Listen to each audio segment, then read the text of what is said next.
പുതിയ വീഡിയോയിലോട്ട് എല്ലാവർക്കും സ്വാഗതം. ഇന്നത്തെ നമ്മുടെ വീഡിയോ എന്ന് പറയുന്നത് ഗാർഡനിൽ ഭയങ്കര മനോഹരമായിട്ട് നിൽക്കുന്ന ഒരു ചെടിയെക്കുറിച്ചാണ്. കാനവാഴ, കാന ലില്ലി എന്നൊക്കെ പറയും. ലില്ലിപ്പൂവിനോട് സാമ്യമൊന്നുമില്ല, പക്ഷെ അങ്ങനെ ഒരു പേരോടെയുണ്ട്. ഈ കാനവാഴ ചെടിക്ക് ഒരുപാട് പരിചരണമൊന്നും വേണ്ടാത്തൊരു ചെടിയാണ്.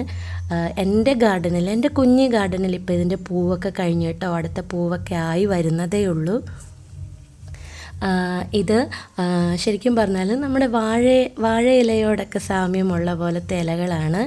അതിങ്ങനെ ഓരോന്നും പുറത്തേക്ക് വരുമ്പം ചുരുണ്ടായിരിക്കും ഓരോ ഇലയും വരുന്നത്. അത് പിന്നീട് വിടർന്ന് വലിയ ഇലകളാകുവാണ്.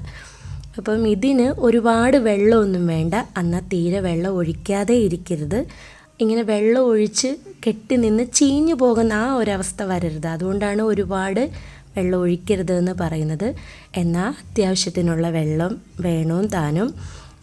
പിന്നെന്താ, ഇപ്പോൾ 1-2 ദിവസം നമുക്ക് വെള്ളം ഒഴിക്കാനൊന്നും പറ്റിയില്ലെങ്കിലും ചെടി വാടിപ്പോകും, അങ്ങനെയൊന്നും ഇല്ല കേട്ടോ. ഇതിപ്പോൾ എൻ്റെ ഗാർഡനിലെ ഇതിപ്പോൾ പൂ കഴിഞ്ഞതാണ്. എനിക്ക് മഞ്ഞയും ചുവപ്പും ഉണ്ട് കാനവാഴച്ചെടി. മഞ്ഞയിൽ ഇപ്പം അങ്ങനെ മഞ്ഞ പോയോന്ന് പോലും സംശയമുണ്ട് കേട്ടോ. കൂടുതലും ഉണ്ടാകുന്നത് ചുവപ്പാണ്. മഞ്ഞച്ചെടി അധികം പൊക്കം വെക്കാത്തതാണ്, ഡ്വാഫായിട്ടുള്ളതാണ്, അധികം പൊക്കമില്ലാത്തതാണ്. ഇതിപ്പോൾ അതിൻ്റെ പൂവ് കഴിഞ്ഞതിന് ശേഷമുള്ള അതിൻ്റെ വിത്തും കാര്യങ്ങളും ഒക്കെയാണ്. ഈ വാഴച്ചെടി, കാനവാഴയുടെ വിത്തുകൾ ആഭരണങ്ങളിൽ മുത്തായിട്ട് ഉപയോഗിക്കും എന്നൊക്കെ പറഞ്ഞു കേട്ടിട്ടുണ്ട്. അങ്ങനെ ഉപയോഗിക്കുന്നുണ്ട്. ഈ ഒരു പ്ലാന്റിൽ ആയിരുന്നു ആ ചെടി ഉണ്ടായത്. ഞാൻ ആ ചെടി കഴിഞ്ഞപ്പോഴത്തേന് ഇനി ഇത് കട്ട് ചെയ്യണം. അപ്പം നമുക്കിതൊന്ന് ആദ്യം തന്നെ മുറിച്ച് കളയാം.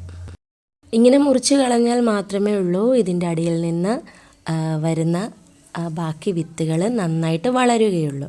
അപ്പം ഈ മണ്ണിനടിയിലുള്ള വീർത്ത തണ്ടുകളിൽ നിന്നാണ് പുതിയ തൈകൾ ഉണ്ടാകുന്നത്. ആ വീർത്ത തണ്ടുകൾക്ക് റൈസോമുകൾ എന്ന് പറയും. ചെടി നമ്മൾ കളഞ്ഞാലും കളഞ്ഞില്ലെങ്കിലും ഇതുപോലെ ആ വീർത്ത തണ്ടിൽ നിന്ന് പുതിയ തൈകൾ വരും. അത് നന്നായിട്ട് വളരണമെങ്കിൽ നമ്മൾ ഈ പൂവിട്ട് കഴിഞ്ഞ ചെടി കട്ട് ചെയ്ത് കളയണം, എന്നാലേ ഉള്ളൂ അത് നന്നായിട്ട് വളരുകയുള്ളൂ.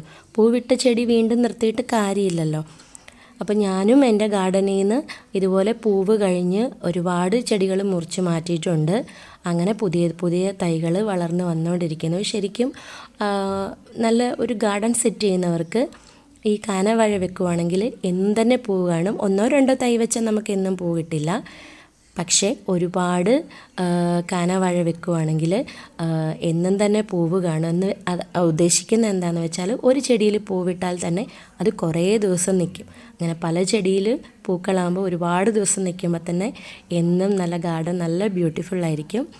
അപ്പം ഇതൊക്കെയാണ് നമ്മുടെ ഇന്നത്തെ വീഡിയോ എന്ന് പറയുന്നത്. വീഡിയോ ഇഷ്ടമായാൽ ലൈക്ക് ചെയ്യാനും ഷെയർ ചെയ്യാനും കമൻറ്റ് ചെയ്യാനും ചാനൽ സബ്സ്ക്രൈബ് ചെയ്യാനും മറക്കല്ലേ.